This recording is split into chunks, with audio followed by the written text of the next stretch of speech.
আল্লাহ তাআলা বলছে, বান্দা তোমাকে বলছি, বান্দা প্রতিদিন হিসাব কইরো, লক্ষ্য করো আজকে তুমি আগামীকাল আখিরাতের জন্য কি পাঠিয়েছো।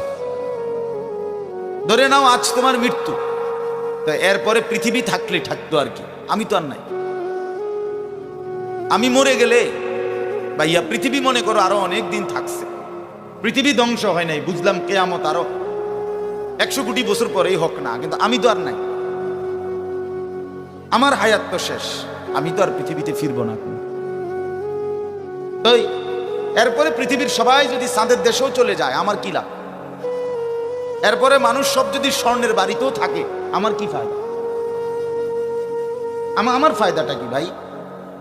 বাবা বলেন, সুদের টাকা দিয়া, ঘুষের টাকা দিয়া, হারামের টাকা দিয়ে, আল্লাহর নাফরমানি করে, অবৈধ পন্থায় হারাম রোজগার করে ঘর বাড়ি দিয়ে গেলেন, ছেলে পেলে করে, তো ছেলে পেলে করে দিয়ে গেলেন, কিন্তু আপনি তো থাকতেন না,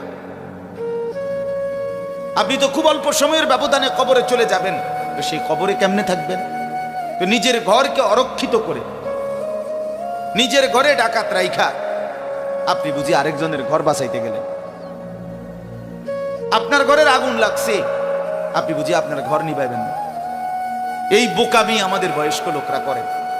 শেষ বয়সে হারাম টাকা, সুদের টাকা দিয়া, অবৈধ টাকা দিয়া, কিস্তিতে টাকা দিয়া ঘর করে দিছে, জমি কিনে দিছে, বাজারে ভিট লইয়া দিছে, দোকান নিয়ে দিছে, বিদেশ পাঠাইয়া দিছে, বাপ হিসাবে 12 লাখ টাকা সুদে নিছে, কিস্তিতে নিছে। হায় মুসলমান, কি করলেন?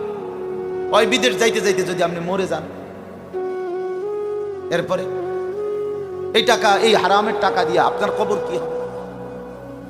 তো নিজের ঘর নিজের কবর বরবাদ করে দিলেন কেন চাচা?